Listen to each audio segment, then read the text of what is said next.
Good evening, everyone. Today is Tuesday, February 24th. We are welcome to our school committee meeting. I call this meeting to order at 7:43. My apologies for us being a little tardy today. With the snow and everything, let's use that as an excuse. Moving on, if I can have everyone rise for the Pledge of Allegiance. I pledge allegiance to the flag of the United States of America and to the republic for which it stands, one nation, under God, indivisible, with liberty and justice for all. Thank you, everyone. I'd like to remind everyone that we are being recorded and streamed live by WMCT-TV, so thank you very much. Moving on, we have no presentations as for this, so let's jump right into the superintendent's report. Excellent. Thank you. Good evening, Mr. Mayor, members of the committee. We have a very important agenda this evening with a few updates on discussions that we have had prior in our academic year. The first, we are going to hear from our Director of English Language Learner Services, Ms. Lynn Medallion, who is going to do an overview of the work happening within our ELL department and some of the progress to date. So Lynn, if you want to join us. I didn't get the regular agenda. Welcome and thank you for being here. Oh, I didn't get it. Hello.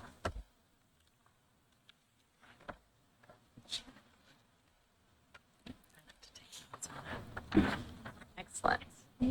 May or may not be up there. Excellent. Thanks for having me back. It's nice to be here. I was back here in November. At that time, with our tiered focus monitoring, we were in the process of the state was still writing their report, and we wanted to get on top of things and start planning out and fixing things as soon as we could. And so we do now obviously have that report. Here's where we are right now. Our action plan, which we sent in, has been approved, which is great. And we are now able then to, we've been working on our plan already, but now we're officially working on it. And now we're in the progress reporting cycle. And so what that means is that we will have times when we give things to the state to show our progress. Those were all in our action plan. And we'll report to them in March. So I'll get some of those things in next week, and then again in June, and then again in September. So the findings of the report, when it finally came down and got back to us, was in 3 different areas: ELE 5, 6, and 7. So I'll talk about those. ELE 5 is the first one. It was the heftiest, if you will, of them. And so the first area they wanted us to work on is under equity and inclusion, or equity of services. They wanted to make sure that at our Wickham School, our grades 6 to 8, EL 1-2 students, so those are our students at the very beginning of their English language journey, if you will, that they were included in grade level history and civics classes, which they had not been because that was when they were getting their English language development class. So we've moved things around a bit to make sure that they could take part in those classes. So currently where we stand with that is, as I mentioned back in November, myself and the principal, Angela House, and a few others are taking part in a cohort working with the Department of Education, in which we get to speak with a lot of other educators, a lot of other schools who have their own different things they're working on, but it's always nice to sort of hear what everyone else is doing and get some ideas from them. And so that redesign cohort has been great. So we're working on the scheduling currently to make sure we're ready to go for September. If I meet with you again in June, which I hope to give you an update, I'll be able to tell you how our first meeting goes. Currently, I'm working on a companion document so that we will be able to work with the teachers on what language already exists in history and social studies and civics, and really overlay that with the social studies standards to make sure that we're helping all students with their academic language for those subjects. I've been here a bit. We've talked a lot about how academic language is no one's first language, so this in no way is just for ELs, but certainly when you have students who are at that beginning level of their language journey, you want to make sure that you're helping them as much as possible so that they're learning English throughout the day and not just during their English language development class. And so that is the work that we are doing on that currently. In ELE 5, we also had the continued work that we've had as a district for a while to support teachers in sheltered English instruction, SEI instruction. Language is a very interesting medium because it's invisible, right? And when you speak English as a native speaker, it's sometimes difficult to even know all the rules and all of the vocabulary that you're following just automatically. And so for teachers, it is difficult sometimes in their academic teaching. They're mathematicians, they're historians, they're writers, but to really know what that means linguistically speaking and to be able to peel that back, that's where hopefully we come in and can support. And so what we're doing currently, and you'll hear from the building principal later about something else, but in his building at the high school as well as all the elementary schools, we do a lot of walkthroughs. And one of the tools we're using is up here on one side of the board. And we walk in and we're looking at how the instruction is, what the students are doing, what the teachers are doing. And 3 of those areas on that look through or look for tool is talking about what kind of, I'm going to say language again. You could probably play a game and see how often I'm going to say that in my very short presentation. But we want discourse to be happening in classrooms. Once again, that is not an EL thing. We want students talking. We want them debating. We want them predicting. So we want to make sure there's discourse. Discourse is the best when it's planned out and supported. And so a teacher would know what he or she is hoping the students would talk about in class. And then you know your students, you know what support they might need. So for an EL student, perhaps doing cause and effect, we're working on very basic, this happened because this.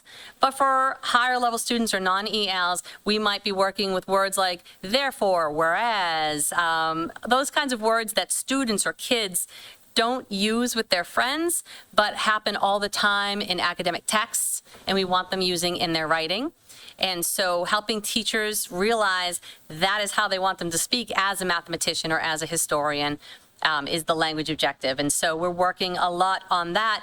And what I really hope to do as well, I will mention a shout out to the assistant EL director and all of our content supervisors, because they have just been amazing to work with this.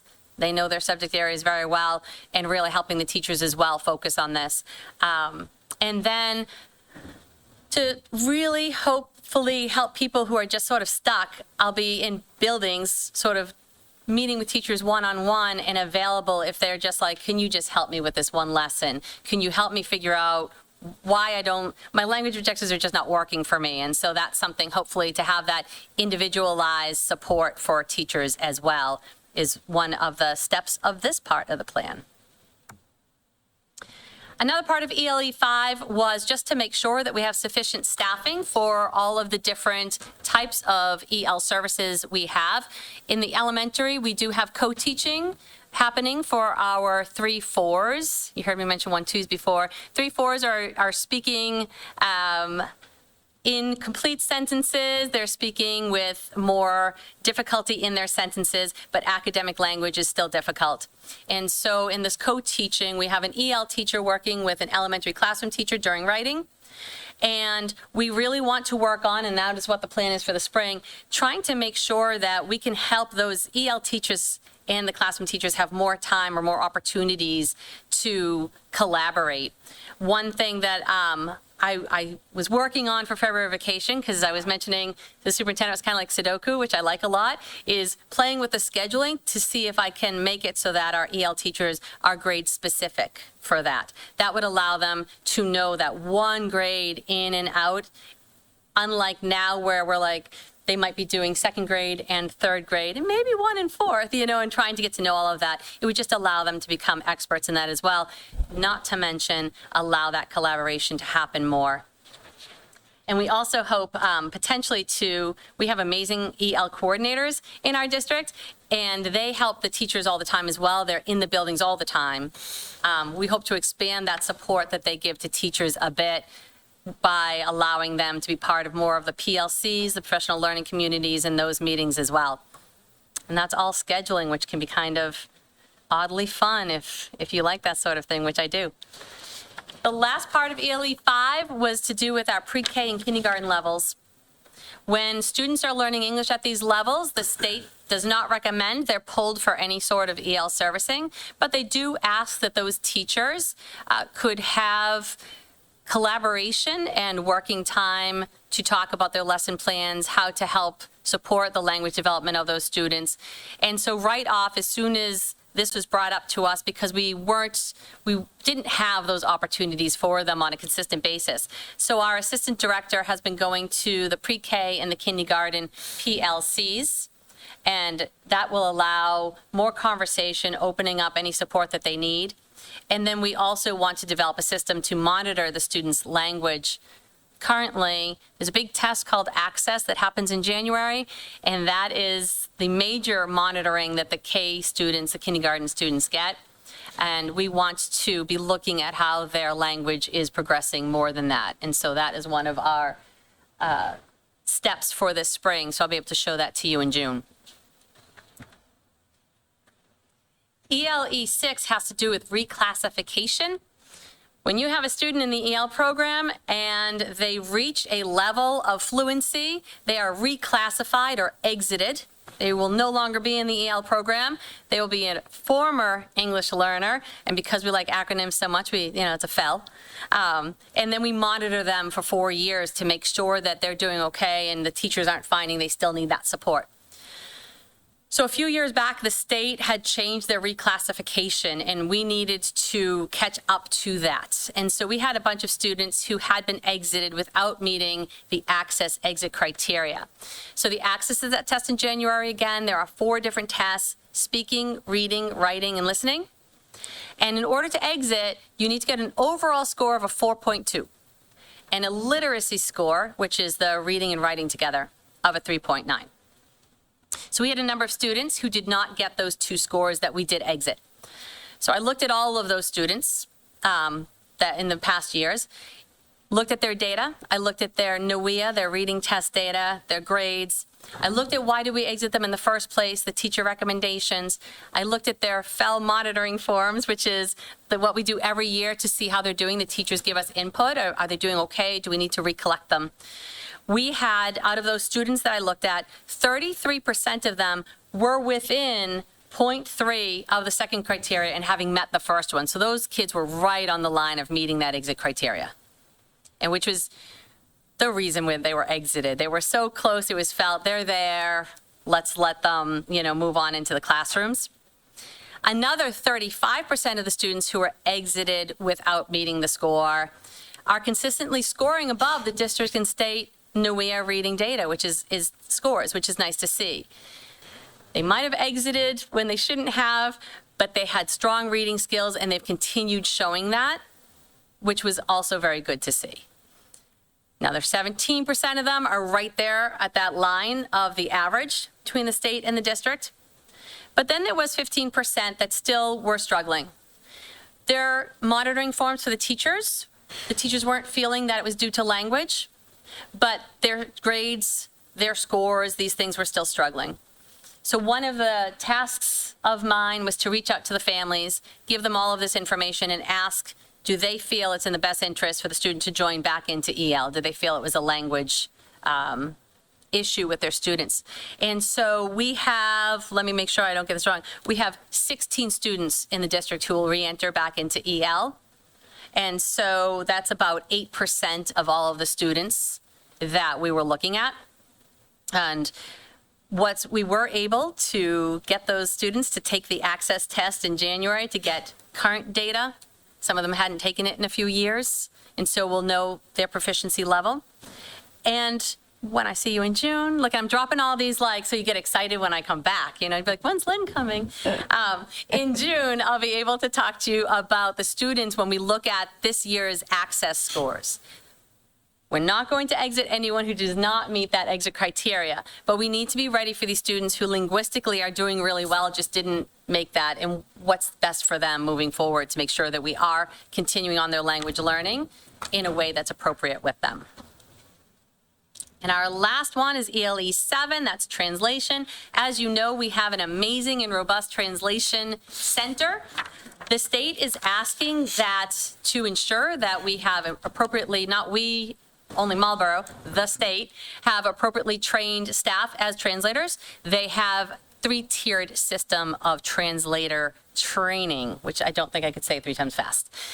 Tier 1 is just for any student who, teacher, or staff member who speaks another language and might interact with families. That's an online module. It's free. And we're looking at potentially over the summer or during PD days, getting a lot of our bilingual paraeducators trained on that to be able to make sure that we hear their conversations. They're doing an amazing job, but we'll be able to tell the state that we're taking care of that. Tier 2 training is when you're getting into parent meetings and IEP meetings. Mostly the parent meetings for Tier 2. We do have an outside person coming in to train our translators April, May, and June.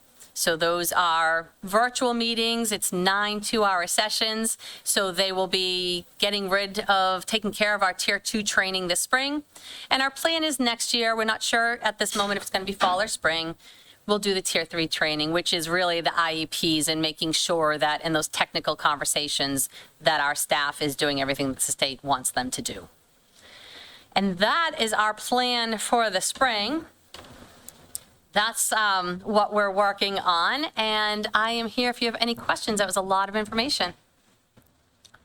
Just a quick question on your graph, the last page. I'm assuming that Tier 1 is going to happen before Tier 2. Say that again, I'm sorry. Tier 1 is going to happen before Tier 2. So interestingly, our translators don't need to do Tier 1. Okay. And they told us they could just jump right over it and go straight into Tier 2. So that was a nice thing to learn. Okay. Thank you.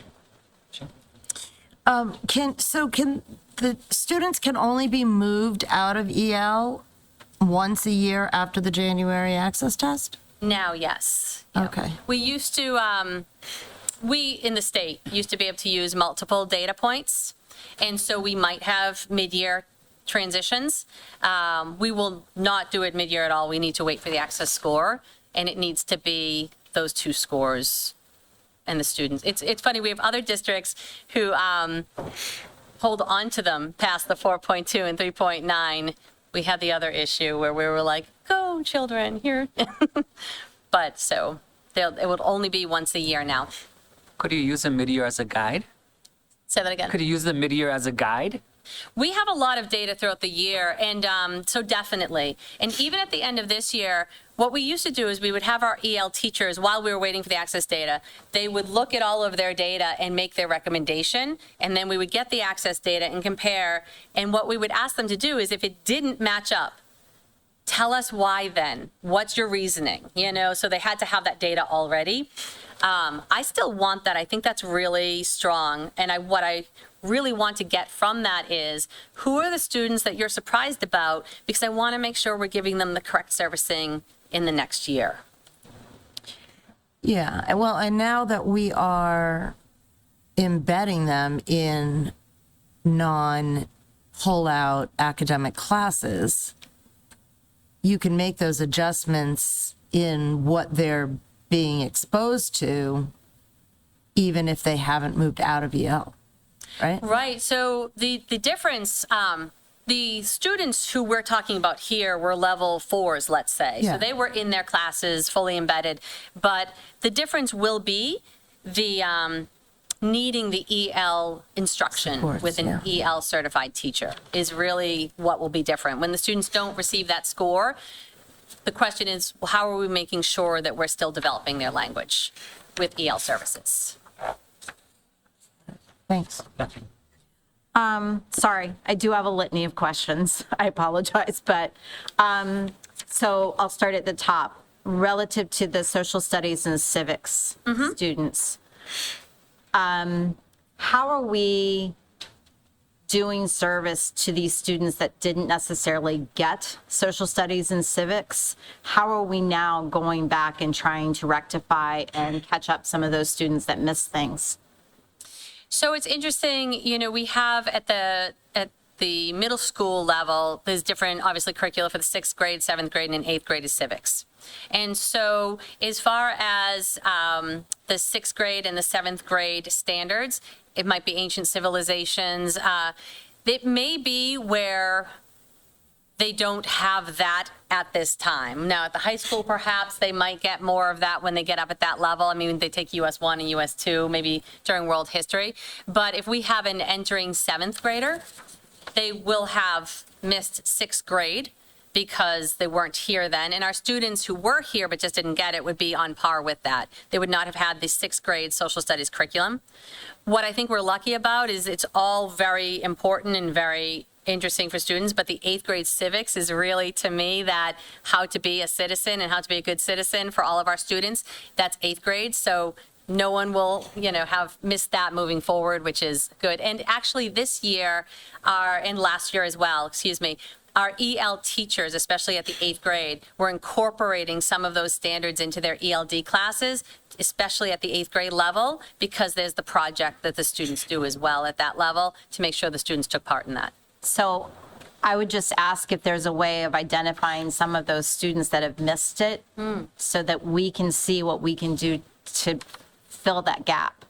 I feel like that's kind of our responsibility, that we need to make sure that that happens. I don't know the where, that's not my area, but I would say I feel like it's our responsibility to try and find a way of satisfying what they did not achieve, did not get at that point, if possible, because I would think we would be able to identify those folks. And then next up, where it was talking about kind of like the walkthroughs. Yes. I guess my question is knowing that we've gotten our budget books, do we have the staffing to be able to have the boots on the ground to be able to make sure that we are addressing the needs within all of our classrooms? Like, are you and the assistant director and your groups able to be in the classrooms regularly to be able to be that support system? I mean, I remember when you had done your presentation at opening day a couple years ago, and it was talking about word choices and how to engage the students, and the staff needed to, across the board, tier 1, everybody needed to really grasp this language. What I think is great is so to answer your question, yes and no, right? It's one of those things. We're in budget season, but we do have current staff now who have been with us. And when I mentioned the assistant director and the supervising directors, these people are so good at this now, as far as it doesn't have to just be me, which is lovely. When I talk to Heather Russo from math, and the others in the group, they can talk academic language and language objectives very, very, very well. So we do have all of our supervisors and directors and the assistant director. We're working on, the superintendent and I were talking about this, as far as our other administrative staff. They were part, of course, of retail training. They were part of our 6 strategies training. And we're thinking of doing a dinner meeting and other things next year to keep that growth going, so that, any and every administrator feels as good as anyone else to make these comments and to help support teachers. I think the coordinators are incredible. They all happen to be women currently. The women we have in those positions are masters in this, and they're wonderful. Whenever I ask them to do anything, it's done so well and so intelligently. It's very relaxing. It's very nice. And so to allow that more, that's why we're working to see if we can't get some of our teachers, to have 1 per building. We've talked about that in past budget years. Yeah. They're the ones who are there 100% of the time in the buildings, to offer that support. And obviously we need it. When we're talking about our population to address the needs, we need to have people there and readily available so that they aren't, I need you in a week or 2. What's also great now. is every wave where we do these things, when we did our 6 strategies, our 6 EL strategies a few years back is our district-wide professional practice goal for a couple of years, there were teachers who became experts in this and are leaders in their departments. And so it's nice, little by little, that group of people that you can go to is getting larger and larger and larger, which is also great, because then any meeting, any PLC, we want someone in there at all times who can be that support in case, I can't, for example, at that moment. Thank you. Can you just clarify, when you said the coordinators that you were praising so lovely, you mean the EL coordinators? EL coordinators, yes, yeah. Thank you. Then the next is about the co-teaching methods. I guess I'm just interested in that because we have at times across the district, not just in EL, but looked at co-teaching examples, and really it seems, if I remember correctly, our data has really shown that that's been quite a benefit. So I'm hoping that we're able to do this not just here in EL, but as we've talked about, and like expanding it, whether it's special education needs and support services or just across in tier one, utilizing the skill sets where Denise may have an ability to bring to the table something that I can't bring to the table, but, vice versa, it's utilizing, we've done that. I'd love to see more of that really be able to be utilized, And then when you were mentioning about the pre-K and kindergarten levels, how can we better support having more staff to help at that foundational level? Right. Because as we've all talked about, we can really make an impact at that foundational level and get them at the right place there. Probably is going to cause us, less headaches, if you will, later on. Well, and it was amazing looking at the MAP data, the NWEA data, looking at the kindergarten, which of course does not have the EL support currently other than collaboration. There are pockets where there is language growth happening exponentially. What I think we need to do is really look at those teachers, and I think they're already leaders in their schools, but really looking to grow that knowledge, like what are they doing in their classrooms? Certainly, we also too could look at having additional staff to help, because like you were saying, having a different, that different strength or that different aspect. But I think also at kindergarten, we have these pockets. We have wonderful teachers in kindergarten, but there are some of these kids who just are going from 1s to 3s and out, out into the higher levels and whatever else. And so I think there's a bunch of different things we could look at to really help get that instruction to where we want it to be. And certainly if we ever want to look at having EL staff push into the kindergarten classrooms, we could look at when that would make the most sense and how it would best support the teachers and the students. So go ahead. I just want a clarifying question. Yeah. Do we happen to know what percentage of those kindergartners went to our preschool? I could get that for you. Yeah. Just curious. Thank you. And then the translation information, which I picked up on that same thing, is like doing the 2 before the 1. How about that? Yeah. Well, I mean, it's, I would think, why wouldn't we want to spread having more people doing that tier 1 training across the board if we're looking for more folks to, I don't think it's. That was just for the translators. So the tier 1 can be any bilingual staff. So we hope to have our bilingual staff take part of tier 1. right, that's what I'm meaning, is instead of it only being translators and instead of it only Right. being paras, why wouldn't that be something that we would push out as an opportunity for expanding So capabilities? I did talk with all the building principals about who would they be interested in getting that training, and that's definitely something that we want to look into. Even the tier 2 training, because sometimes those teachers or office staff are pulled into those other meetings. We want to experience these classes first and how they are and how much work they are for people. Currently, they're going to run from 2 p.m. to 4 p.m. And we would be able to pay people to stay after and take the class, but we would have trouble releasing them at 2 o'clock during buses and whatever else. So we have to play around with that a little bit to find the perfect time. Yeah. But I do agree with you. It would be great to have more people take part. Thank you. And then my last was really around the folks that were exited. I mean, that's a concern, definitely. I'm glad that it sounds like you guys have reached out to look at a number of students that we could get back to try and make sure that we're helping Yes. to address. I guess I'm a little fearful that we still have a good amount that aren't necessarily coming back, and I'm concerned about them and their future. So there's a small, looking at the data and the students we're talking about, and looking at what was available as far as MAP NWEA data and their grades if they're in the high school or the middle school, the vast majority of them are actually meeting with success, which I was really happy about when we first started looking at this. It was a small percentage, the 13% that really isn't doing what we would be hoping they were doing at this time. We've regained 8% of those, so we have that 7%. But here's the thing with monitoring, we're going to have to make sure that we're meeting their needs anyways. Yeah. Yeah, I guess my hope would be that that's going to be something to continue and go back and check again and again and again with this group so that we aren't missing a kid because we still it's on always us that will. we release them too early. Yes.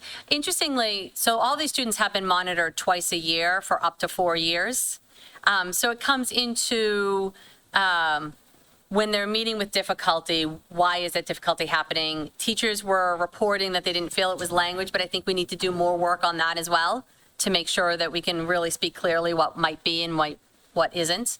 But I think that 7% of students who are still struggling need a lot of our attention, and we'll make sure that we get them. And the safeguards are in place so that nobody's going to get exited Well, unless. they definitely won't without that exit criteria. Yeah. And even if even when they are exited meeting the criteria, we still monitor them for 4 years. So any student meeting with any difficulty or really struggling, we can pull back into EL at any time. Yeah. Okay.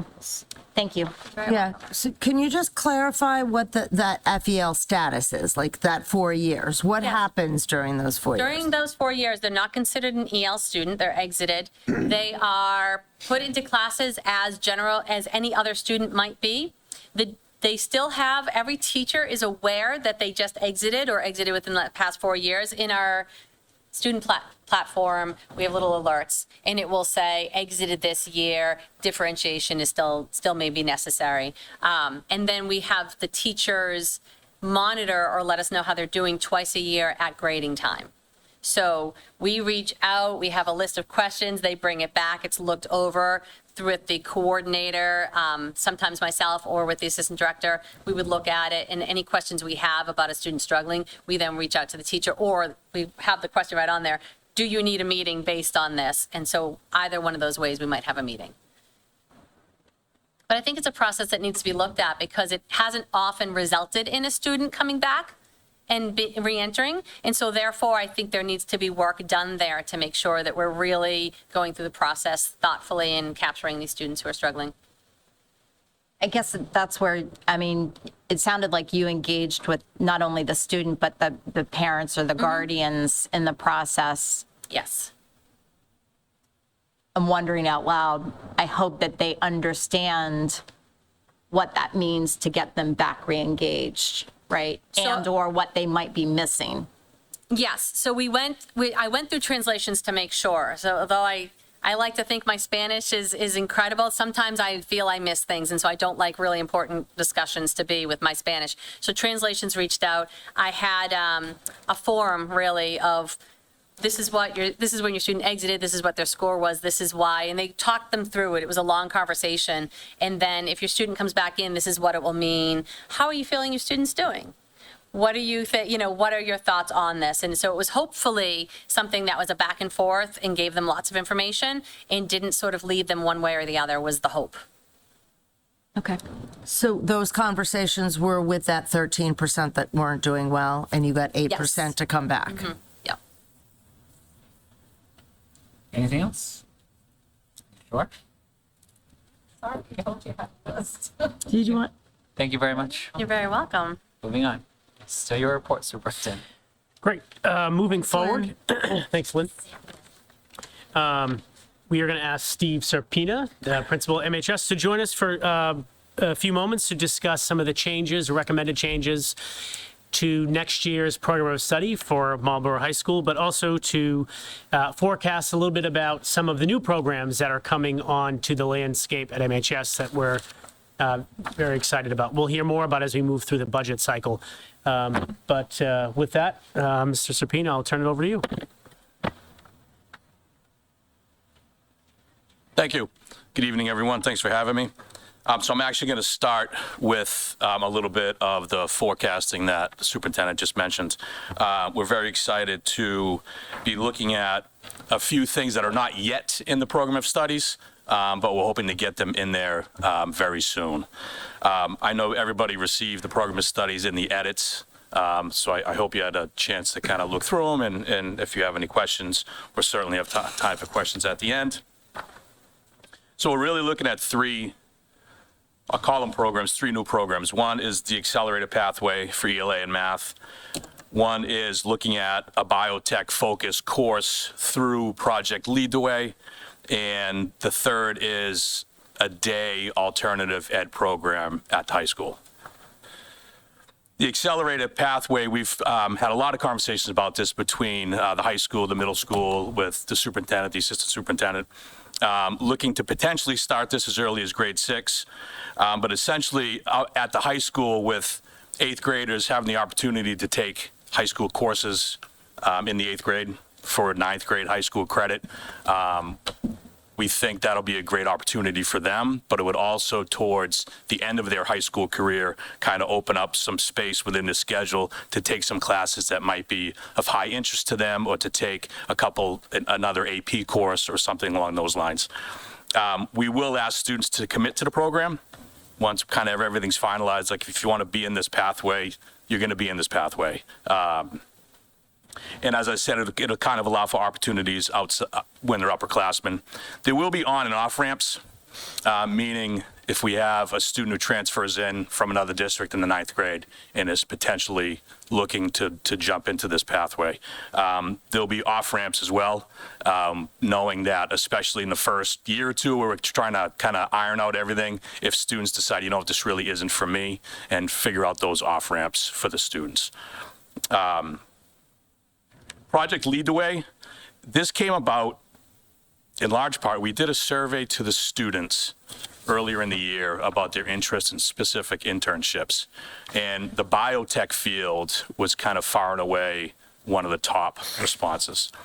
So we said, you know what, let's see if we can offer something along those lines in our curriculum through our courses. And Project Lead the Way, it's a great organization. So we reached out to them, and I found out that we had kind of dabbled in this in years past. So it's a biotech course. It's really engaging, project-based. There's grant opportunities for it because there are a lot of materials in PD that come along with this course. We're currently in the process of getting the grant together so we can present that to Project Lead the Way.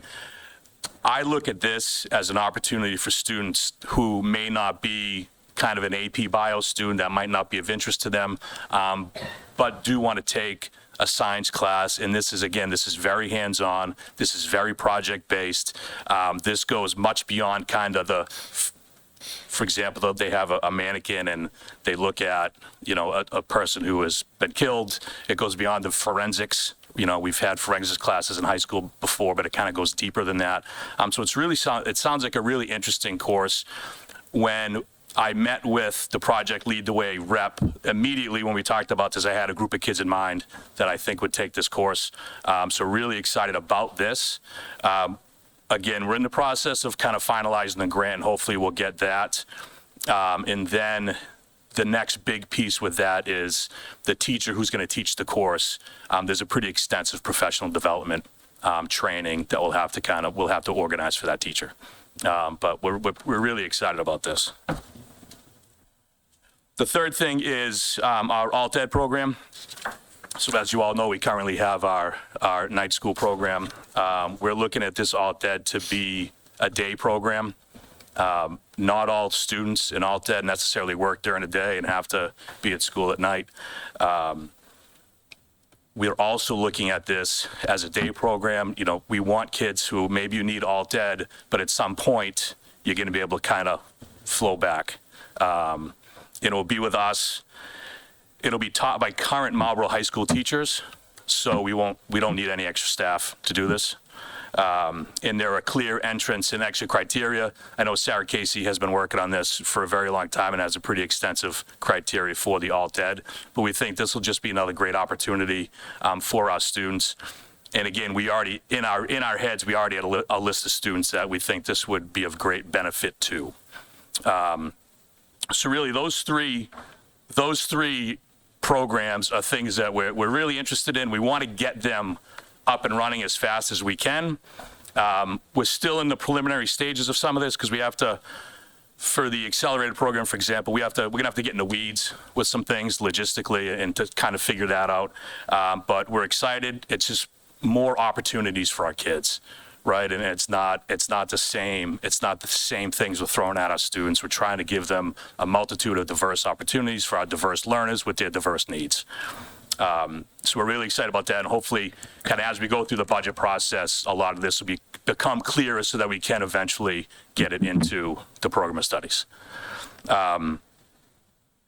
With that, and I feel like I just talked fast, with that, I can open it up to questions on these three things and then move into the edits, if that makes sense to folks. Is there any questions? The accelerated pathway, is that if students sign on to that, is it in all subjects? It is in all subjects. It's not like they can be accelerated in math if that's their strong. Do you mind if I speak? Of course not. Just to that question. And so the idea is to, one of the things that we have heard a lot from our students, from our faculty at the high school, and also from our families, is that they want a kind of a unique, rigorous learning experience, right? So what we looked at doing is really creating a 6 through 12 pathway that would start all the way in our middle school and would feed the students all the way through. The idea is that you would opt into that entire process, right? To that entire pathway and all the courses that come with it, with this idea that we would actually develop essentially a skill set within the student that would allow them an opportunity to apply those across the board in all the content areas. Sometimes when we think about rigor, we think it means just going faster. And we're actually not trying to go faster, we're trying to go deeper into the content, the material, and the skills. So the idea is that we would go across all the subject areas with that. As Steve mentioned, if our 8th graders that engage in this program take the courses at MHS next year as grade 8 students, but freshman courses, we would then open up, allow them to be granted those credits and then open up their schedules essentially on the back end to take more dual enrollment or AP courses, potentially for them to have a chance to, complete up to almost a full year of college as a senior, right? So there's that dual enrollment through CCRI, sorry, it's my Rhode Island hat, through QCC. So looking at the different opportunities for students on the back end by taking the courses earlier. Okay. So, I mean, we have precedent. We used to have the STEM Academy that, the STEM pathway that started in 6th grade, and it was a full set of courses, not all STEM, but they were all interrelated, but they were in a cohort. So this isn't really new to the high school. We just haven't been doing it for a while. And I feel like, and obviously superintendent can correct me if I'm wrong. I feel like we can put this in place. I personally don't feel like it's a real heavy lift to do it. There are just some logistic pieces we need to figure out. Yeah. And I think it's great that we're starting it at 6th grade because we hear from families that their kids at the middle school level are not being challenged enough or aren't in coursework that's as rigorous as the parents would like to see. So that's great. Can I also ask about Project Lead the Way? Sure. Is this a company? Is it a DESE initiative? Like, who are you writing the grant to? To Project Lead the Way. What is Project Lead the Way? I mean, it's a company. It's a company. It's a national nonprofit organization that is really designed to help in the comprehensive high school space, offer students more career opportunities and exposure. As you know, comprehensive high schools are now very competitive with vocational technical schools. We want to actually partner those and build the career skill set within all of our students. So there's a variety of opportunities through Project Lead the Way. Biomed's one. There's environmental science, manufacturing engineering, computer science. There's a lot of different kind of paths you can choose. We went with the biomed option because our kids were super interested in it. Mm-hmm. And we did have a course at MHS that was, I think, the principles of biotechnology or biomedicine or something. Did you take it? Have you taken that? I have not. Okay, so this would be, it's not just one course, it's actually a sequence of 4 classes. One of the other reasons we identified this pathway is in meeting with the MEDC the Marlboro Economic Development Corporation. Got it right that time. Yep.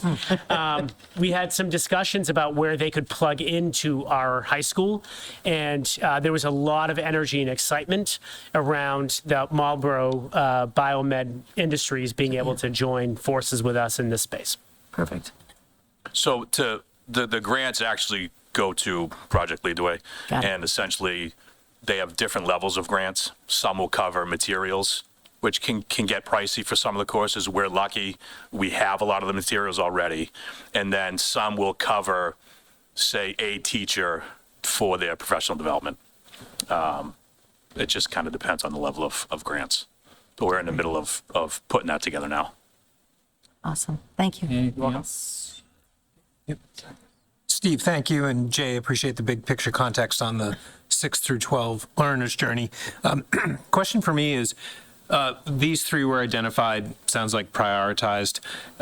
What drove the selection of these three additions versus other choices? And how do these integrate or fold into what you might look at down the road relative to Portrait of a Learner? Are they accretive, or are they contributors to where you see that direction going?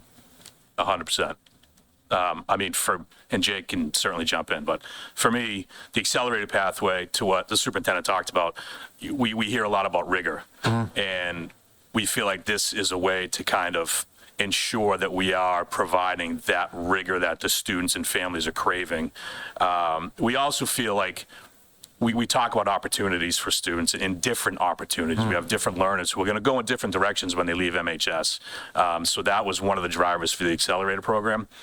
The Project Lead the Way really came from that survey we put out when we were talking about internships and just the sheer number of students who mentioned biotech, and then with MEDC and kind of what we have in this area here. We have our EMT program. So it all kind of, to us, it just made sense and it fit. And alternative ed has been something, I know they've been talking about it for a few years now, but I know that we started talking about it as soon as I came on board here. We have a great program now at the night school. It's fantastic, but we feel the need to have another opportunity in terms of alt ed, because like I said, we have a lot of students in our night school program who don't necessarily work. And we have students currently in the high school that really would fit the profile of a student who would go into like a day alternative program. It's in the high school. They're still part of the building. So we just felt like we had that opportunity now, especially with the program we currently have in place. And we have staffing, we have the classrooms. So I think to your question around the Portrait of a Learner and the strategic plan and where this fits, I think for me, the bottom line is we need to be the district of choice for our Marlboro families. I think to do that, we have to reignite some of the really strong programming that we had in place. I'm really glad that you brought up the STEM Academy. This is slightly different, but there's kind of a similar concept, right? And again, we had a really robust biomed course that students, I guess, from what I've learned, really enjoyed. So we've had some really good things, like some amazing opportunities for students. So the idea is to kind of reignite some of that. But I also think as we continue to go through the spring, you're going to hear about some other innovations that we're doing to really help families see that we can offer every student what they need. I think there might be a mindset right now across our community that we're not doing that we are kind of customizing our academic program for maybe, one kind of type of student, if you will. And so what we are doing is really working to expand our options so that our students, and this shows more at our secondary levels, typically elementary school, the kids are getting a really good experience. They're learning their foundational skills. And we see it in our enrollment. We see a stronger enrollment at our elementary school level, as everyone well knows. It's when you get to the secondary level that we see our families starting to think, maybe I want something different. We want them to say, maybe I want something different, and that different is actually a program within MPS. Yeah. And so we're putting those programs back in place in some cases. No, I mean, that's great. So market-driven and constituent-driven feedback to bring these programs to light, and a good indicator of staying disciplined to a North Star. Great. Thank you. Anything else? Only thing is great that we're getting that accelerated pathway going again. I mean, as Michelle pointed out, and we've discussed, having some of that start in the middle school, really, really critical, and trying to hopefully re-engage some of the things that were strong, whether it be in the STEM element or re-engaging potentially around world language, starting, back into the middle school and getting that going. Love the biotech area. I guess a thought would be where we were having the discussion around the guidance counselors. This is going to be even more critical where we need to get onto the counseling earlier if we're having the accelerated pathways and the biotech, so that there is really a conversation about what is their intent and their pathway early on, so it can be really thoughtful about what that approach is and about their scheduling and what they need to do. Because I feel like conversations I've had with my own child, it's like sometimes, unfortunately, it's too little too late, and it's hard to kind of change the course. So you've got to get on it earlier. So I think we need to, if we're going to do this, we need to adjust as well our support systems to make sure that they're ready to help them on those choices, and I'm happy to see that we've got that alternative ed program that we're bringing back in a day option. We have the space and we have the staff, so why would we not do it? So thank you, appreciate it. I think awareness is key, and however many different ways we can highlight these new offerings with the guidance counselors and through other mechanisms, should take credit for this and make sure folks are aware that these are coming. Anything else? Nope. All right, so I can move on to the edits. You got it. All right.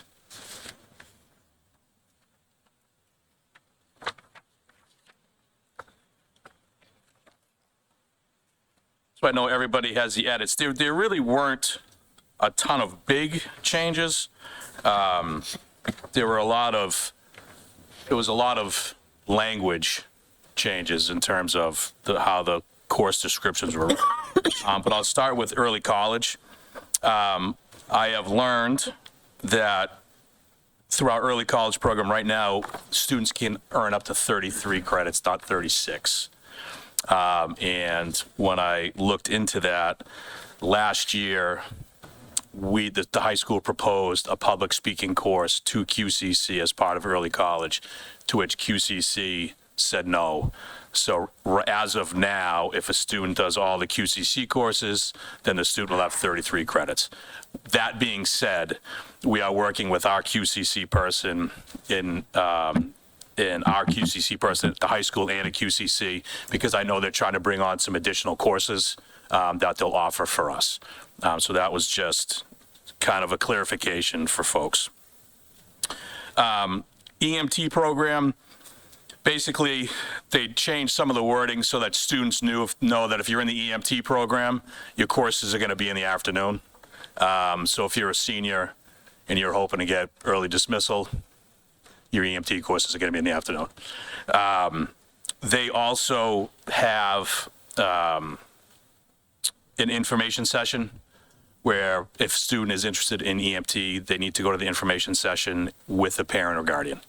And I know that Pride Star will work with us to get all that information out to the families.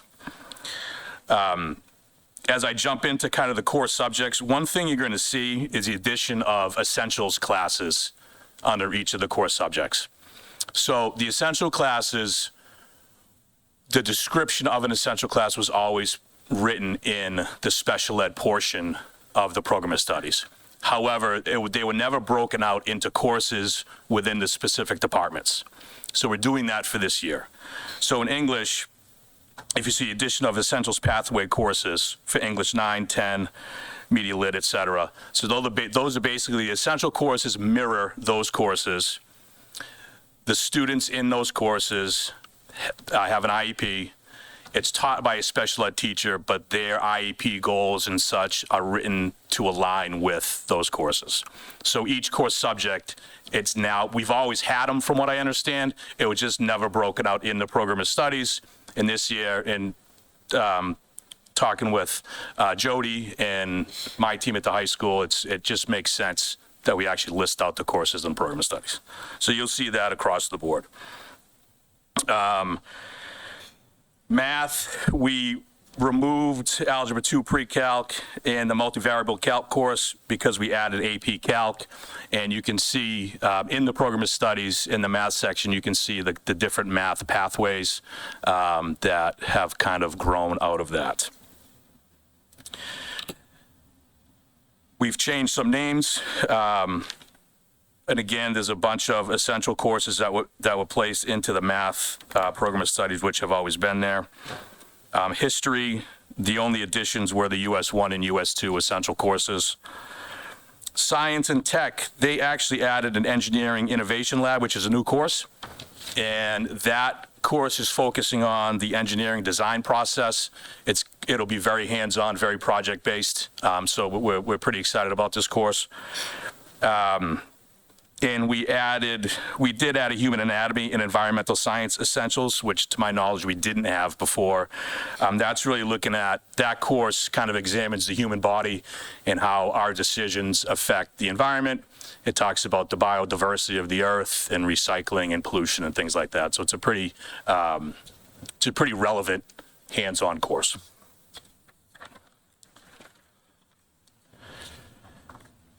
World and classical languages, we changed some wording in the descriptions to reflect like Spanish 3 and 4, just to reflect some grammar topics that have shifted in the curriculum. Latin 2, 3, 4, and AP, we've changed the description to kind of better explain the trajectory of the Latin program at the high school. And we did remove our conversational Portuguese, heritage Portuguese, and heritage Spanish courses for the mere reason it never gained traction with students, and the staffing we have now, their courses they currently teach are full. Doesn't mean they can't, when we take course, doesn't necessarily mean these courses can't ever come back. Business tech, one thing I'm really excited about, they changed some names in the courses, but we're adding an AP business and personal finance class, which I'm really excited about. Our business classes are pretty popular among our students.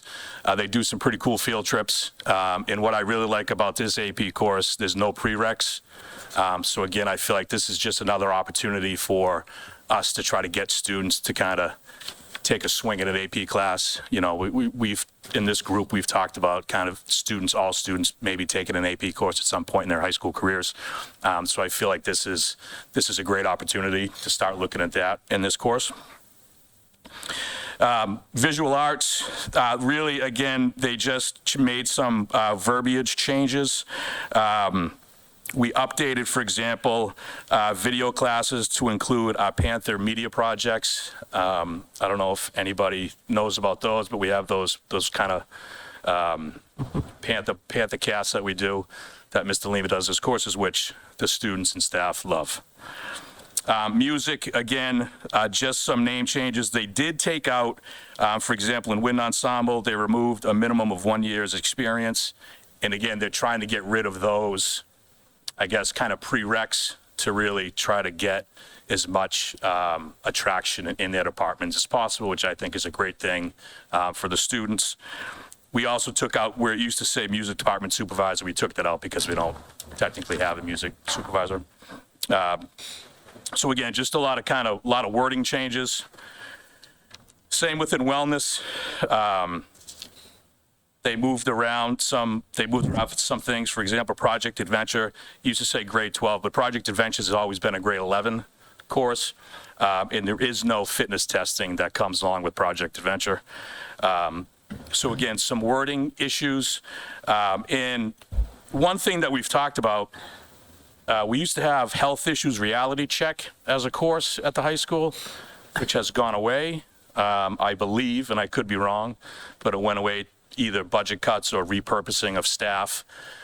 So we technically don't provide a true health course at the high school. Because wellness curriculum typically doesn't touch on that kind of, if we're talking like the old, like sex ed topics, wellness doesn't technically touch on that. So that's something I personally think needs to be looked at. And again, I don't know why the course went away. So Catherine looks like. Sorry. We're laughing at this, not to just have our own little humor here. It needs to get embedded back in. You're 110% correct. Don't know why it's not there. Reality check was the specific course, and I know this because MEF bought these electronic babies that they used to carry around and take care of, and that was part of the reality check program. Basket thing too. Well, the eggs they did in a regular health class, I think, but That would be health it's, and wellness. That was before Yeah. electronics, 'cause I had the egg and that was a million years ago. yeah. So, yeah. So, yeah. So health and wellness is basically just gym. Correct. So when we had some discussions earlier in policy around the wellness, we probably need further development Sure. around Absolutely. wellness at the high school. How about Absolutely. that? Okay. Is that fair? And then ELD changed some names of courses. And for example, ELD1, literacy removed master of phonemes of the English language. ELD2, literacy removed students strengthened in knowledge and use of English phonemes. And then changed the names of some courses. So with the exception of adding a few new courses, there really aren't any major changes. Questions? If I could just add, for the essential special education classes, in addition to those courses moving out of special ed into the core content areas, they also, any course that does not meet the competency determination requirements is also noted within the descriptors. So for instance, a general education Algebra 1 class, if a student takes and passes and earns credit for that course, that will go towards the competency determination for earning a diploma. The essentials, the Algebra 1 Essentials class does not meet the competency determination qualifications because of the scope of what is being taught doesn't rise to that level. So if a special education student takes and passes that class, it does not give them one of the credits towards the competency determination. So they would have to make sure that they're taking and passing courses that are delineated as meeting the requirements. Thank you. How about I'll go back. I just have a small typo, which might not even really matter when I looked back into it. On your list of edits, under music, under string ensemble, the second line, it says changed experience to our interested. I think you mean are interested. But when I went and looked in the POS, whatever it's called, I think you actually changed it to the desire, like in the actual Document. document. Actual document. I'll go It's through changed, it. but just I'll go through and take. little note. Thank you. I just wanted to make. Definitely gonna have to do another No problem. Looks good. grammar spelling check. Go ahead. I just want to get a clarification, Jody, that I want to make sure that guidance is having appropriate conversations with families so that they are very clear about this, because if we've got special ed students entering in ninth grade and their parents are assisting them in signing up for classes, and then 2 years later they realize that the classes that they've taken for the last 2 years aren't getting them a diploma, that's going to be a problem. Thank you. That will actually first be discussed in the IP team meeting. So as far as on the service delivery grid, any classes that would fall within that pull-out category, the educational team leader would be having those conversations in the IEP meeting to make it very clear that those specific classes will not put them on track for earning a diploma at that time. And then they would collaborate with the guidance department on making sure that what they're signing up for courses is in line with what is in the IEP. And they'll do that annually. Thank you. Are there changes to the honors CP, how they're combined or not combined in the underclassmen classes? So that's going to be with the accelerated pathways program. We feel like that's going to be the conduit to. Can I add on that? Yeah, of course. 'Cause one of the goals was to look at how we can utilize that pathway as the way of kind of creating an opportunity for kids who want to engage in accelerated work, so that we don't have the situation which we have now, which is you have students that are in kind of heterogeneous or like mixed groups for their freshman and sophomore year, and then they go into their junior year and they take an accelerated class and they're really struggling because they haven't had that exposure the prior 2 years. Although we offer an accelerated math class in 8th grade right now, so we can have a student as accelerated math in 8th grade, mixed class for 9 and 10, and then honors in 11. There's like a problem there, right? So the idea is that we would create that pathway starting at grade 8 that would actually go all the way through. One of the things we have to tease out is if we want to create an 8th, 9th grade cohort.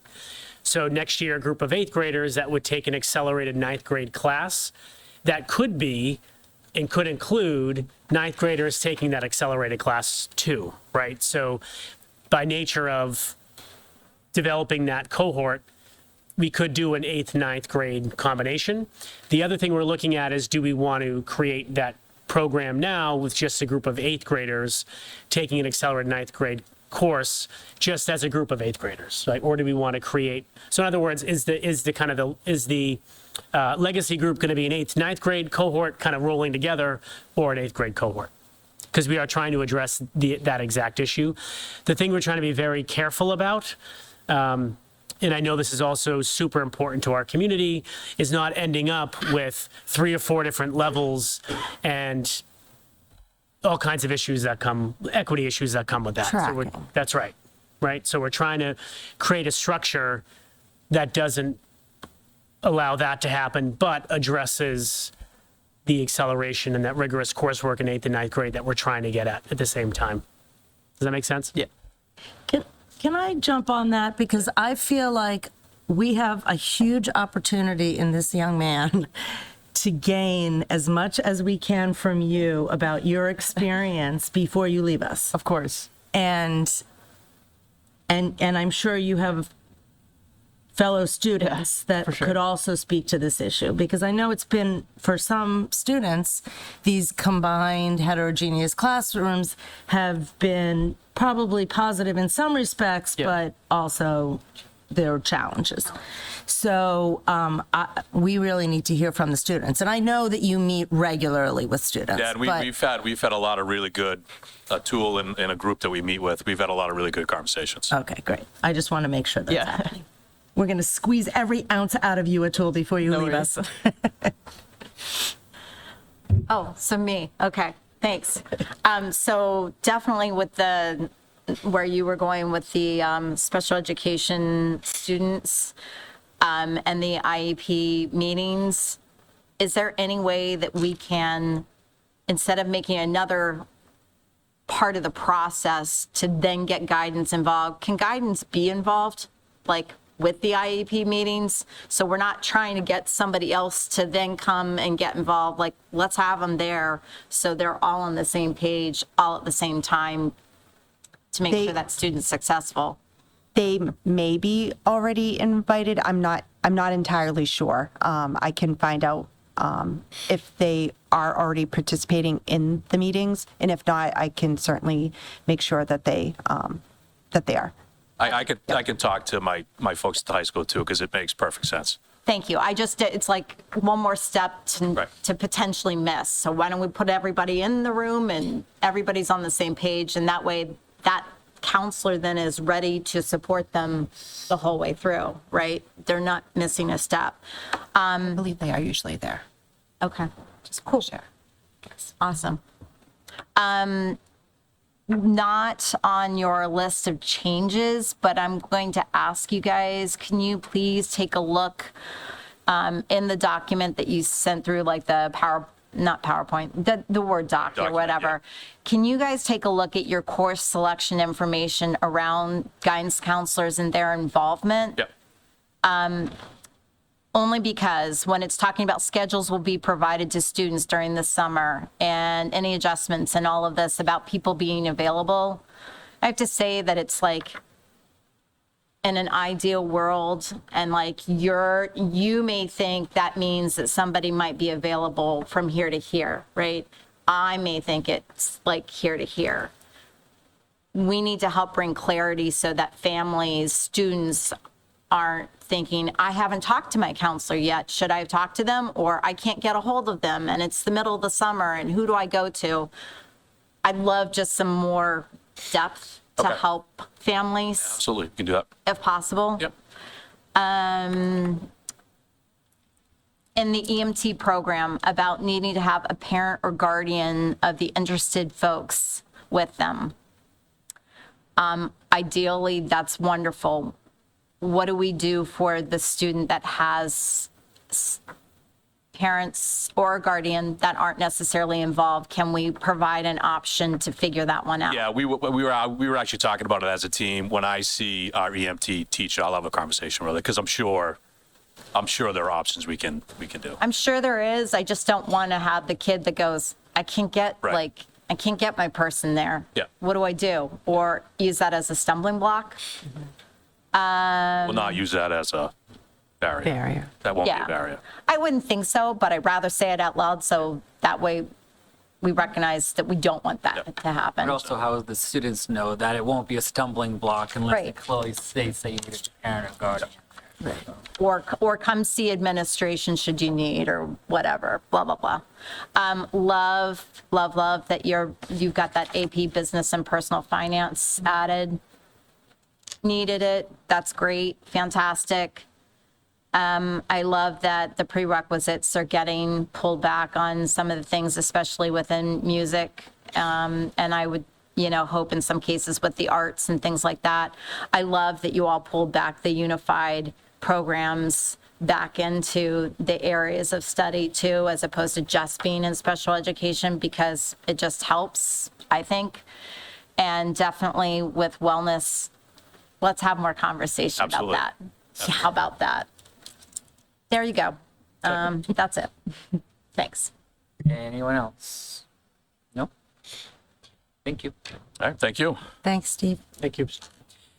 The next item on the agenda is actually pretty quick, but I'm going to turn it over to Mohammed, who just give a very quick overview of what's in front of you. So you guys have a draft copy of the budget book. It's that we've put together. And if you have any questions with this, let us know. This is just a draft, and we'll have more discussion about this in our workshop that's coming up. So, yeah. Is that March 4th. March 4th? Yes, March 4th. Okay, thank you. Yes. Did great. Okay. So far, Thank you, looks yeah. beautiful. And just last, I had just a quick update on our citywide PTO. Ms. Hennessy joined as well. It was a really productive conversation we had on February 11th. And we covered topics such as FY27. We talked a bit about our strategic planning portion of Alorna, which our steering committee met just this evening again. Very productive conversations I was able to lean into. Talked a little bit about elementary playgrounds. I had a follow-up conversation with our DPW commissioner the next day, which was great to get his insight around some of the next steps there. We discussed transportation costs for field trips, and needs to be gone the days where we have two classrooms that like to just buddy up, and they take 50 of the 75 seats, and we get another bus for another two classes, leaving 25 seats open, et cetera, because the costs of our transportation have gone up so high. So have reached out to the elementary principals about ensuring we fill every bus, every seat, and not ordering extra buses. So we took care of that, and discussed grade 5 step-up day, which those plans are already underway, which is pretty amazing seeing that it's February. But very productive conversations. And Ms. Hennessy, thank you so much. You added much to the conversation and a lot of insight, so appreciate your presence there. They did miss Dan, though. They called you out. They did.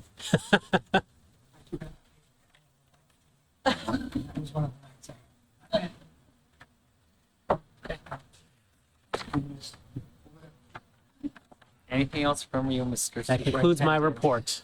Thank you. All righty, moving on to the Assistant Superintendent of Teaching and Learning. Guys, here we go. Looks like I'm batting cleanup tonight, Mr. Mayor. Audience members. I will keep it brief. I have a couple of items tonight to report on. The first is the February Attendance Academy that was just held at Marlborough High School. I'm pleased to report that roughly 60 Marlborough High School students participated in the program last week. The days were organized into multiple sessions. One session was Apex Learning Support based on a student's lowest performing grade in an effort to supplement skill development in that area. So for those who are unfamiliar, the Apex is the online learning platform. There was an essay submission contest, so this was exciting, with selected essays to be published in a literary journal. So I'll circle back with Sarah Casey, who ran the program, to see which essays were submitted, and maybe we can have a little follow-up from the winning submissions at a future school committee meeting. An MPS guidance counselor taught a class on career and college pathways, interest-based postgraduate exploration, different degrees that students can earn after high school, and how to navigate the free application for student federal aid FAFSA process. So a lot of what we've been talking about recently around messaging to students, making sure students understand the process of preparing for the real world, and doing that as early as possible in as many forums as possible. This is another example of a step forward in that area for those 60 students. Another session focused on mindfulness at school, which is great. Students were taught skills that they can incorporate throughout the school day to manage stress and demands, which is important for this group of 60 students who we're looking to make sure are re-engaged in the school building, feel comfortable at school, feel as though they have some coping strategies to manage the school day, feel like they have a little bit more incentive to get up early in the morning and make it to school, and do so on a routine basis. And then finally, there was a session on financial planning and budgeting for the real world. So again, supporting this very crucial element in yet another setting. And students rotated through all these offerings throughout the course of the 4-hour day. And I just want to send out a special thank you to Sarah Casey and the 4 educators who staffed the program. I'm going to segue. RJ? Yep. Do you do like exit tickets? We do for the not yet students? do exit tickets. Be good to get some feedback from the students on what they felt. Great point, Ms. Bodenhenger. I will mention that to Ms. Casey. We have another administrator who has been running the program, the Saturday school program, of which I believe we have one more Saturday session for Whitcomb. So I will mention that to her before that final session. We forget to do that. Middle of year data presentation. So I'm going to give a very brief and kind of like high level overview of our middle of year data, just so you have an idea of where the aggregate groups are performing, by grade level. So this evening I'll be sharing student performance data in 2 areas, both achievement and growth, at each grade level that is assessed in the NWEA test, K through 10. As you may or may not know, NWEA stands for Northwest Evaluation Association Assessment, so we use that acronym very loosely.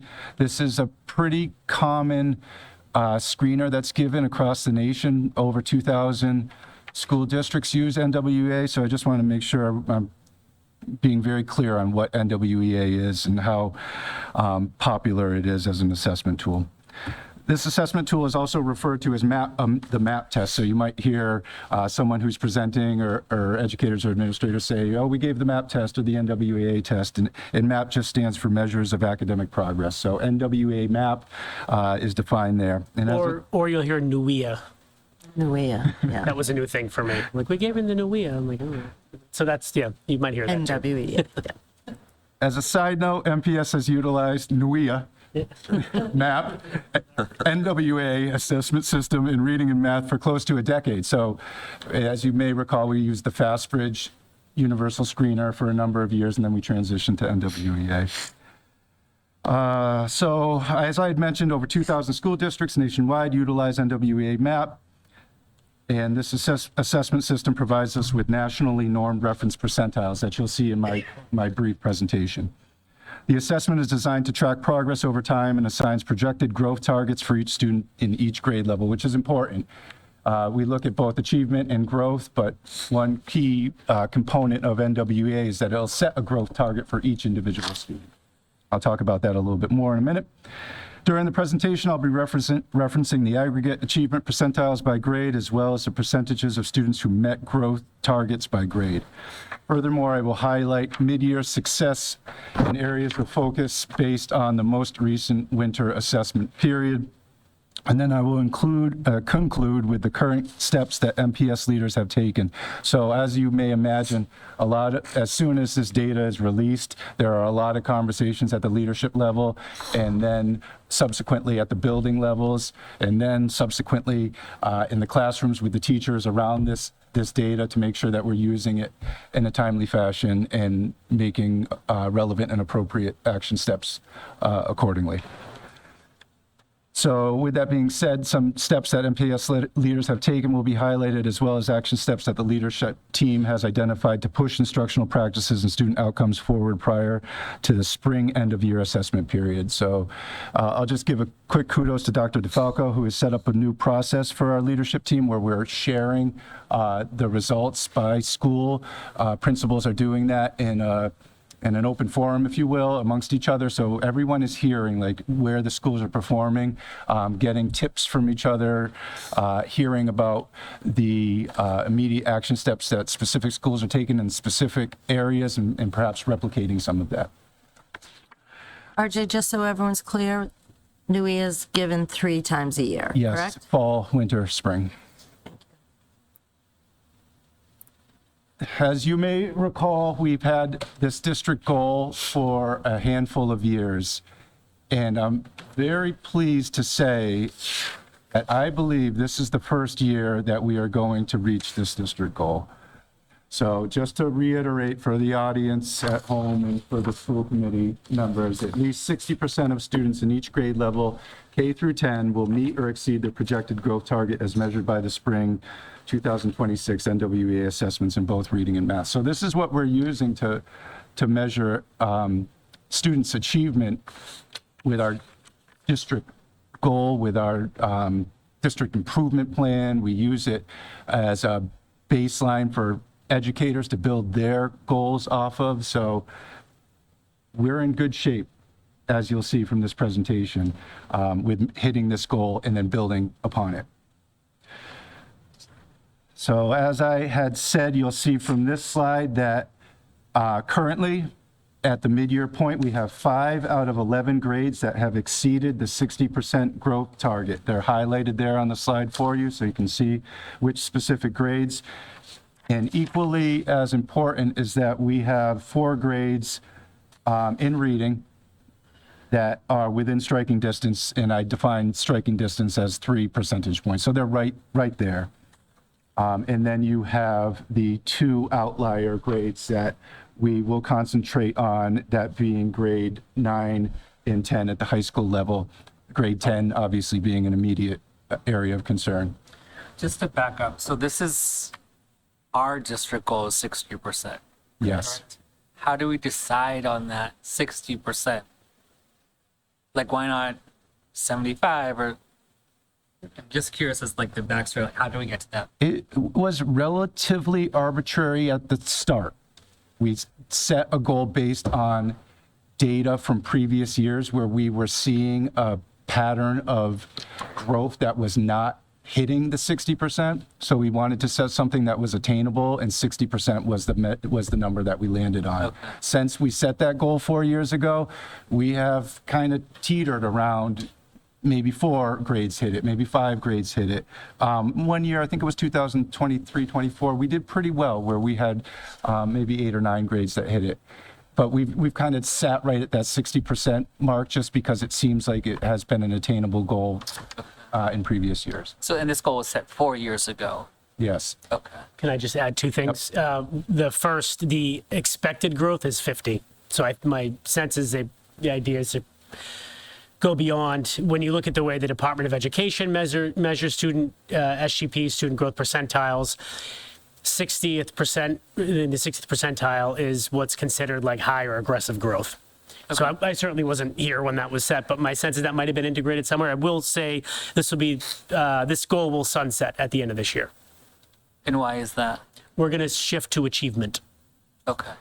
and start talking more about I don't mean grade to level. derail your president. I'm just trying to understand the backstory of like why that number came about because it just seems so random. So Yeah, and it's funny because we had to clearly message what that meant because 60%, if you are a traditional educated mind like myself, you think D minus, right? that's exactly why I asked the question. I didn't want to have to go there, but I just. Well, that's what I where- thought when we first said it, but there's more to it than that, as the course. superintendent had just mentioned. And there always is, and I don't think people are aware of Yeah, that. and which is why I thank you wanted for to read. clarifying, because quite honestly, Mr. Mayor, it is relatively, I don't want to say lofty, but it is it has been a rigorous goal.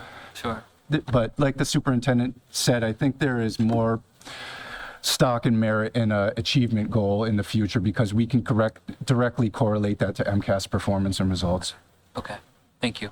Right, so just to be clear, this 60% isn't achievement goals. It's not. This is a percentage of growth. Yes, they're hitting their growth target, which So means that they are a different metric. on a trajectory to perform at a Higher achievement level. But in Right. my presentation, you're going to see the percentiles that are nationally normed around achievement. They're lower in terms of percentage number, or So percentile number. growth is great, right? Like you can't get to your achievement targets without making growth, but the challenge for us is when we focus solely on growth and not looking at the achievement, we're missing a huge piece. And I'm thinking about the conversations we had at the steering committee earlier, the group that I was in for the strategic plan, Porch of a Learner. There was a lot of conversation about, grade level academic expectations should just be the benchmark. Right, like that should be what we're shooting for. This growth helps you get to that. I'm not, certainly not minimizing that. But we don't want to take our eyes off the achievement target. Right. Or limit ourselves with just on the growth. Right. Correct. That's right. Okay. Yep. When we switch to achievement, will we also look at growth? Yes, Yeah. without question. Okay. Yeah. How can you not? Well, you might not be measuring it in the same way. We'll look you're- at both. We'll look Yeah. at both the growth and the achievement. Right. So sticking on the subject of growth for the time being, 2 tested areas, reading and math. In math, we have as well 5 of 11 grades that exceeded their 60% growth target. So that's a good mid-year point with 3 grades that are within striking distance, again, 3 percentage points. So you can see the 5 grades that hit their or exceeded their 60% growth target, and then the grade levels that are within striking distance. And we have, I believe, grades 3 and 5 that are just below, and 10 that are below that 3-point striking. So here we segue to the achievement portion of it. So you're looking at growth in terms of let's hit 60% and hopefully exceed that mark in each grade level K through 10. As it relates to achievement, now we're talking about a median achievement which is a percent of students or a number of students landing at that midpoint in terms of their national norm reference percentile. So as you can see in this slide, in this image, in the fall data, in each grade, every grade level with the exception of grade 10, we increased the percentile rank, which is a good sign, meaning theoretically the growth that we are seeing as measured by the 60% minimum target is theoretically attributing to a higher percentile rank in relation to the national norm. Can I add one piece, Dr. Scazza, to this? So just to our family and friends watching at home, if you're looking at the reading scores for grade 5 and you're in the 46, it says 46, that's the 46th percentile on a nationally normed assessment as it relates to our achievement. So that sounds like word salad, but basically it's saying in the beginning of the year, our 5th graders on the reading test landed in the 46th percentile nationally, right? Again, average would be 50. So those same group of students, when they tested in the winter, they landed in the 54th percentile. So that group, to your point, grew, right? We saw that student growth go up. We also saw that they started to outperform some of their peers as it relates to where they land in their percentile ranking. So that same group of kids on that norms test went from the 46th percentile with their achievement, so their actual score in the test, right, to the 54th percentile in achievement to the actual score in the test. I'm struck by all but one going up in a 90-day period. Could you talk a little bit about what would have driven that? Well, there are. But no, to your point about folks that aren't in the weeds of this every day, it's significant to me that you see marked improvement in a 90-day period. I'm just interested to know more about that. I'll just respond with 2 core answers that likely attribute to better test performance and student outcome as measured by this test. One is the strengthening of instructional practices district-wide as referenced and outlined in the roadmap. So all of those good teaching practices that we have highlighted in our roadmap that are applicable and beneficial to all students. You heard Ms. Medallion talk about student discourse. We've talked about high expectations. We've talked about high quality actionable feedback for our students. Really making that a standard of instructional practice district-wide, I would say and believe attributes to better test performance on NWEA. And then in addition to that, I would put a lot of stock in the core programs that we've introduced to the Marlborough Public Schools over the course of the last 3 or 4 years, having research-based, curated, very intentionally onboarded core literacy and math programs, and then supplemental curriculum to support that gives everyone a consistent experience, K through 10 with literacy and K through 8 with math in particular. Yeah, to your point about math, we see that backed up on the next slide as well. Thank you. Can I also just jump in and say, being on the school committee now for my 3rd year, I've never seen more data brought to this committee before in the limited amount of years that I've been on here. So I just want to say that obviously data doesn't lie. So kudos to you, Superintendent, and to all the leadership team for actually recognizing, acknowledge the data. So you actually have a foundation where you can start from, and then you can actually see the growth. So again, we talk about finances and all that and how we need our finances, obviously, because numbers don't lie. So getting this data so you have something to measure by is extremely important. So kudos to the 3 of you. And that trickles down, obviously. You know, we have an extremely strong leadership team with our principals who understand and recognize the data so we can actually measure that. So I think that would be a missed opportunity if that wasn't mentioned, because I don't think we've received that information. At least I haven't. I know seeing that number makes me want to be a better school committee chair, but also school committee member, because we're adding value to the students by recognizing where we actually need the most support. So thank you to that. So. We appreciate that, Mr. Mayor, and just to build off it a little bit, a lot of this is the hard work of the educators and quite honestly, the students themselves. You'll hear a little bit in my presentation that the principals and the teachers are setting like targets through student conferences to kind of incentivize students using this as a goal or a measure of, I'm on track to meet some academic outcomes and goals if I am taking my studies seriously and taking the assessments that show that I'm taking my studies seriously with some merit and validity as well. So It's in just to our families too, kind of tuning in. Sometimes there's a narrative that people teach to the test. Our mindset is not teaching to the test. Just teach the right stuff the right way, and the kids will get it. And then everything comes with it, right? Like whether it's this assessment or something else. And you asked a great question.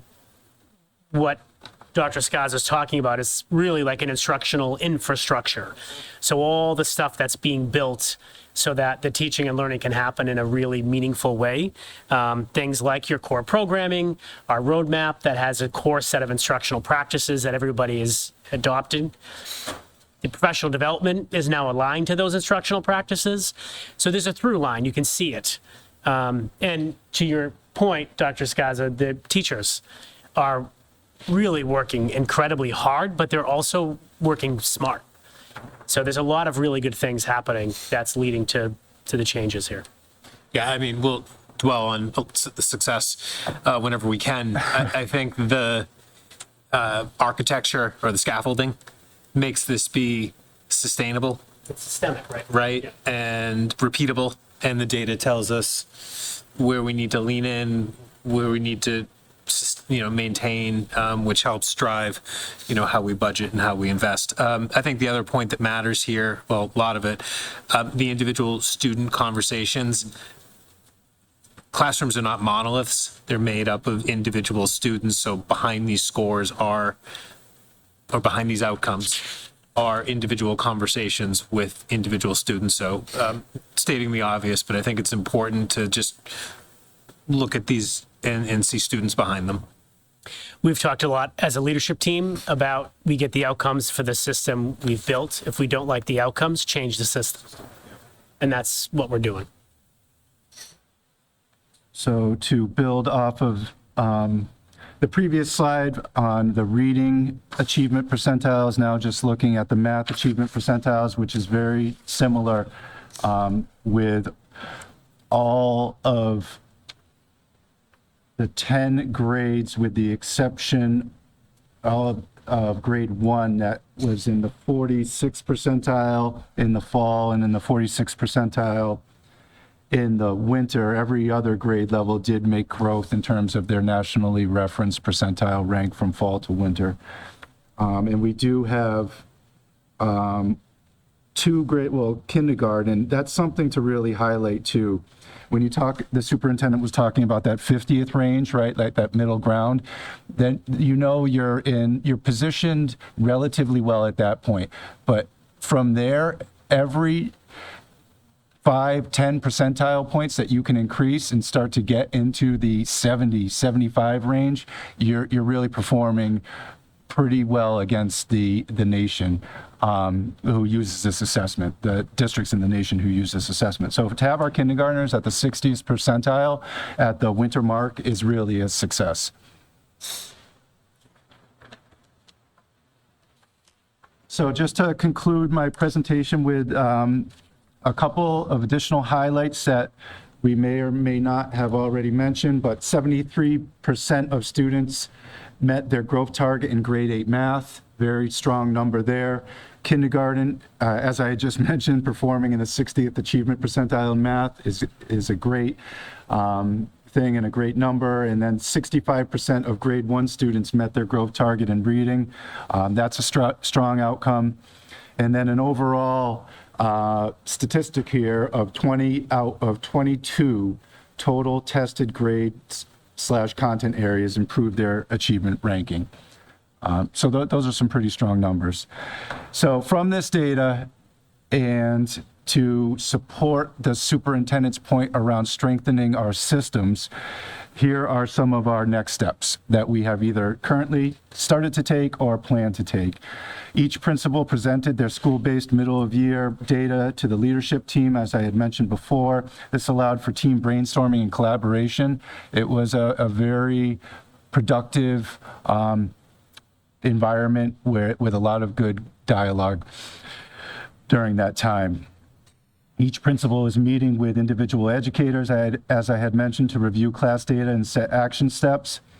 The Office of Teaching and Learning and the Office of Student Services is reviewing data by subgroups, and we also have our Director of English Learners with us tonight. So for EEL and special education, we are making decisions around determining next steps with programs.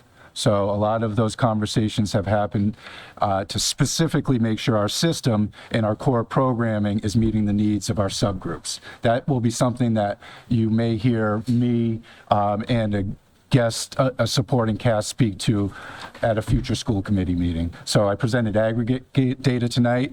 We are looking forward to showcasing some of the performance of our subgroups as well.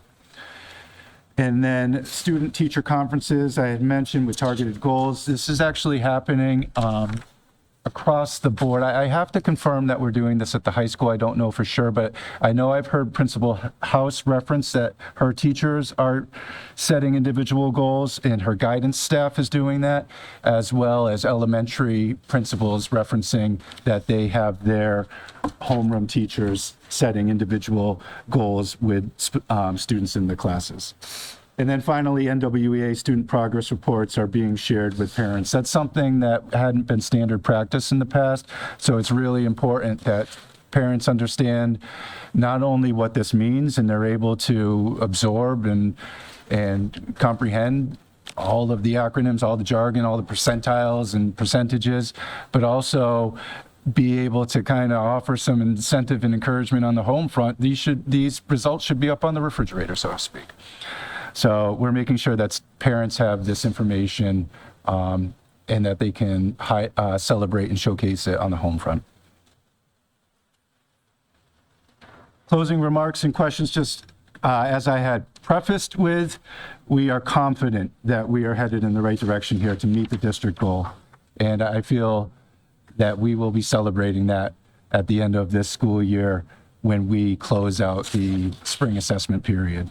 We are identifying correlations between NWA performance, those ranges, and projected MCAS performance. So that's important. You know, these percentiles and these growth percentages on NWEA, we want to make sure that that's correlating to performance on MCAS too, because that means accountability, that has a lot of weight and implication.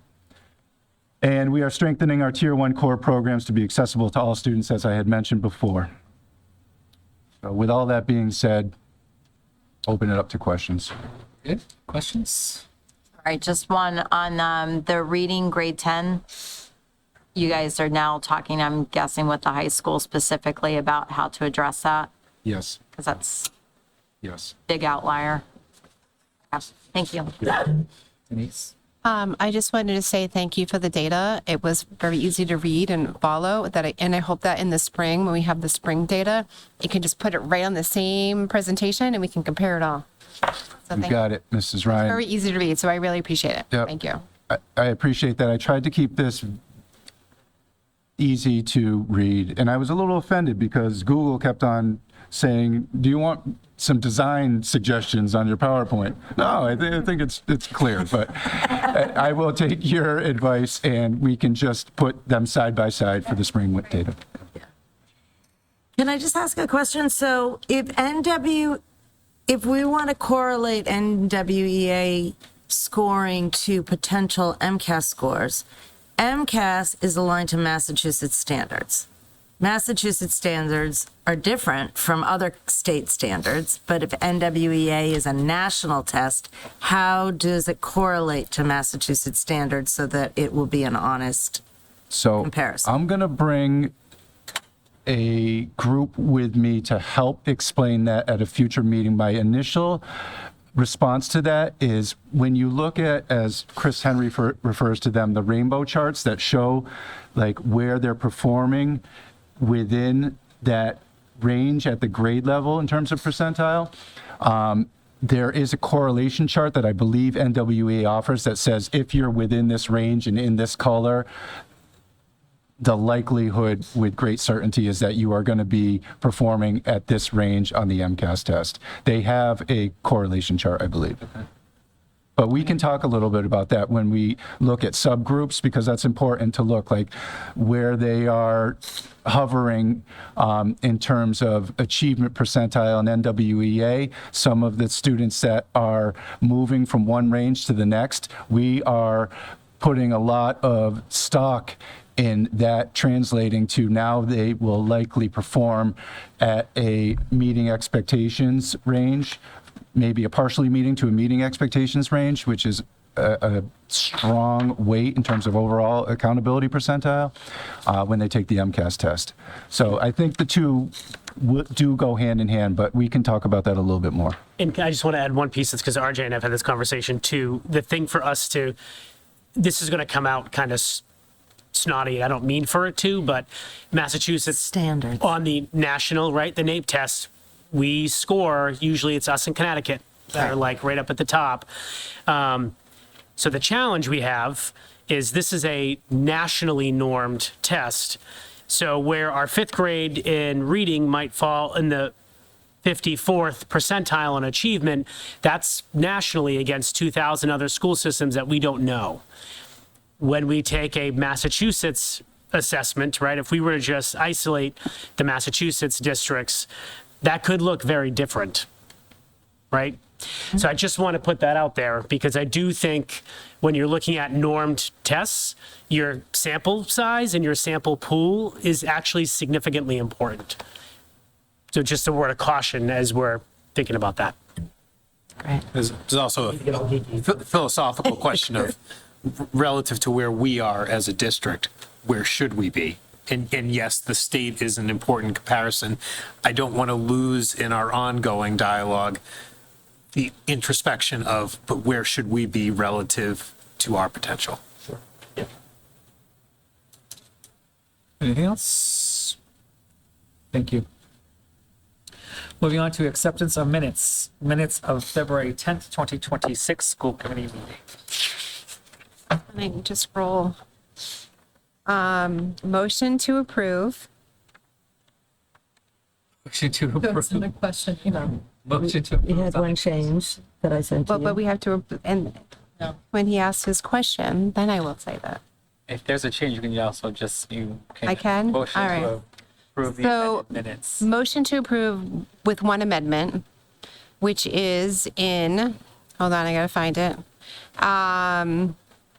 Under, it's on a different page, 9D, under the calendar, there is a typo that we noted change.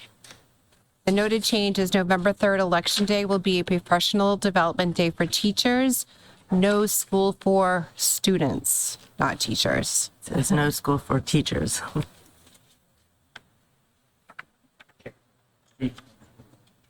Right. Yes. Okay. Motion's on the table. Students here, no The teachers. amended minutes and seconded. Questions, comments, concerns regarding the minutes? Seeing none, all in favor? The minutes are approved as amended. Moving on to public comment. Is there any public comment going once? Public comment. Is there any public comment going twice? Seeing none. Public comment, last and final shot for public comment. Seeing none, we will move on from public comment. Action items and reports. Acceptance of donations and gifts. Here we go. Marlboro Education Foundation grant donation on behalf of Danielle Scutella for 6th grade Restorative Center for $2,500. Motion to approve? Motion to approve is on the table and seconded. Questions, comments, or concerns? Seeing none, all in favor? Motion carries. Thank you. Next up is the Marlboro Junior Women's Club for clothing items for early education center and elementary school students in need. It's about $1,000. I believe it's just clothing items, correct? 212 clothing items, if my notes are correct. Indeed. Motion to approve. Motion to approve is on the table and seconded. Questions, comments, and concerns? Seeing I will be abstaining from this vote. And I will be abstaining from this vote. Can the secretary please note that there's 2 people abstaining? All in favor? Motion carries. Thank you to the Junior Women's Club. You're welcome. Moving on. Marlboro High School Student Program. No, this is not on here. Yeah, program of Nope, so study. that's it for the donations, just the 2. Oh, yeah, right. Thank you. Okay, so donations are good. Moving on to the Marlboro High School Program of Studies. We'll need a vote for that. I don't know if you want to elaborate more on that or? Just the changes, as long as we wanted to vote the changes. My sense is once we finalize the additional pathways, and that's why we kind of forecasted where we're going, we'll bring it back for an additional vote. So if the school committee wants to take action on the items that were presented tonight, we can make all those changes, and then we can bring it back with additional changes, or we can table it and do it all at once. I see table faces. So my concern, and I'll speak, I don't want to speak for everyone, but I think the program of studies, new programming was just it was a great tease. So I don't really know what we're approving, because I'm sure there'll be more information to come over the next few months, I would assume. So, yeah. I'd love to make a motion to table, acknowledging that we're fine directionally with what was presented, but we'd love to hear more. When is the deadline for all of you to have a vote? I think once we're through the budget process, Okay. we can bring it back up then. So like early April. I just want to make sure that we're respectful of the timetable that you all need to get things going and programs set. Yeah, It's a made-up date anyways. Yeah, I think we'll be fine. End of March, early April. So motion to table. And seconded. Questions, comments, or concerns? There are no questions on the table. All in favor of tabling? It has been tabled.